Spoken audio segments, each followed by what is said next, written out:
1분 영어 머스터디넷 고혁준 선생입니다. 자, 2022학년도 사관학교 문제. 단지 이 문제만을 보고자 하는 것은 아니고요. 수능 영어, 사관, 경찰대 영어, 공무원 영어, 편입 영어 동일하게 같은 형태의 영어이며 그리고 문제의 유형이 조금은 다르지만 그래도 기본적으로 영어는 영어입니다. 그래서 난이도가 있는 문제가 있고 또 쉬운 문제도 있죠. 근데 우리 학생들이 특히나 난이도가 있는 문제가 나가면 피하는 경향이 있죠. 어떻게 하면 내가 쉽게 풀 수 있을까라는 생각을 가져요. 그러다 보니까 이 풀이법 강사들이 시험만 끝나면 나와서 약장수처럼 약을 팔아요. 풀이법들을 소개하면서 현혹하고 있죠. 그러나 잘 보시면 알겠지만 자신의 풀이법이 맞지 않을 때는 이런 말을 할 겁니다. 어떤 경우는 다 해석해야 된다. 누구나 말 못하겠습니까? 자기가 풀이법이라는 건 법이잖아요. 그럼 적어도 99%는 맞아야 되죠. 열에 9은 맞아야 됩니다. 그렇지 않다면 이것은 5개 중에 5개인지 아니면 3개가 맞는 건지 우리는 알 수가 없죠. 특히 여러분들은 더 그렇습니다.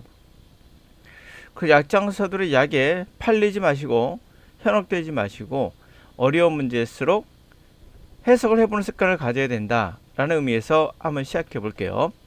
사관학교 23번 문제. 네, 이 문제도 어려운 난이도의 문제였어요. 자, 그럼 한번 같이 시작해 보겠습니다. 이 rather란 단어가 힌트가 된 건 맞아요. 오히려, 그러니까 이게 아니라 오히려 이런 개념이죠. 제1의 모티브, 그들의 행위에 모티브가 되는 것들은 자발적인 반응이라고 합니다. 자발적인 반응으로 남아있다고 그래요. 그리고 내적 학습되지 않은 유전적 프로그래밍 뿐만 아니라 그들의 환경의 어떤 신호들, 이러한 것들에 자발적으로 반응하는 거래요. 참 알 듯 몰 듯 좀 애매하죠, 그렇죠? 이걸로 보기에는 무슨 내용인지를 이제 시작해 볼게요. 그러니까 이 부분에서 정확히 해석할 수 있다라는 학생 분명 가능할 수도 있어요. 그러나 앞의 내용을 전혀 모르는 상태에서 이걸 해석하기는 굉장히 힘들어요. 그래서 여기에 많은 시간을 투자하라는 강사도 있지만 그게 틀린 말도 아니에요. 그러나 100% 맞는 말도 아니에요. 그래서 풀이법은 그 문제마다 커다란 차이가 있을 수 있다. 어떤 경우는 이걸 정확히 해석했을 때 좋을 수가 있고 어떤 문제는 아무리 봐도 이 문제에 정확히 해석이 안 될 수 있어요. 그럼 결국에 뭐죠? 앞에 있는 이 문장을 정확히 시간을 투자해서 해석하라는 것도 웃기는 얘기가 되는 거고 또 앞에 있는 거 대충 읽으란 말도 웃기가 되는 거예요. 정답이 없다는 얘기죠. 읽고 나서 해석이 안 되면 우선은 넘어가는 게 맞는 거죠. 대충 모르겠는데 제1의 오히려 제1의 모티브가 그 행동의 어떤 모티베이터 동기 유발자가 자발적인 행위다라는 것만 알겠어요. 대충. 그리고 내적 배우지 않은 유전적 프로그래밍 뿐만 아니라 외부의 반응, 그런 신호들 이런 거에 그냥 자발적으로 반응한 것이다. 그 정도. 자, 중요한 이슈는 이거예요. 자, 우리 바이오 밑에 보시면 생물 존재론적인 것이라고 하는데 이 자체 무슨 말인지 모르겠죠. 그렇죠? 생물 존재론적인 거 이거 자체 무슨 말인지 모를 겁니다. 그러면 생물학적으로 존재한다는 이게 존재학적인 거거든요. 존재학. 생물학적으로 존재학에 변화가 일어났어요. 이런 말이거든요. 우리가 생물이니까 존재학적으로 변화가 일어나는 게 이게 펼쳐졌을 때, 시작됐을 때겠죠.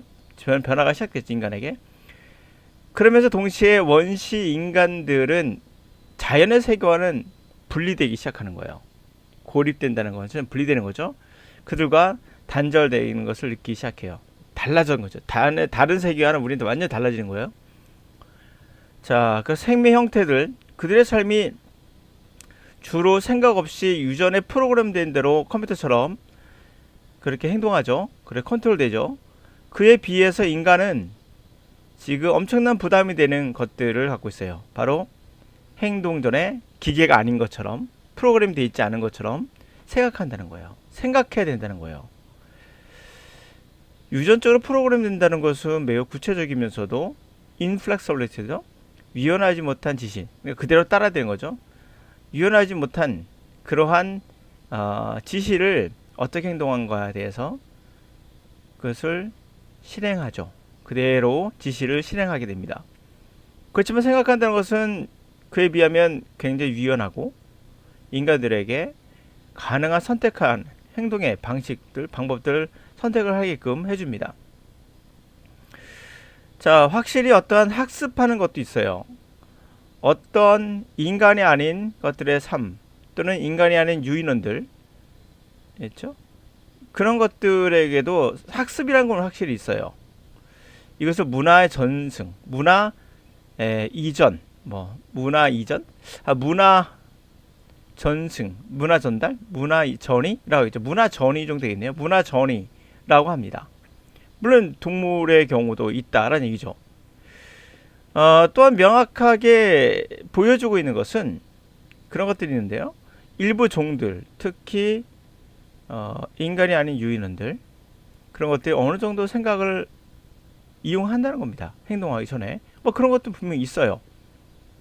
그럼에도 불구하고 그러한 인간이 아닌 유인원들의 행위가 굉장히 사려 깊다는지 또는 뭔가 비춰서 생각한다는지 이런 것들이 행위에 앞서서 뭔가 사색을 하며 그렇게 생각한다든지 이런 것은 멀리 나간 거죠.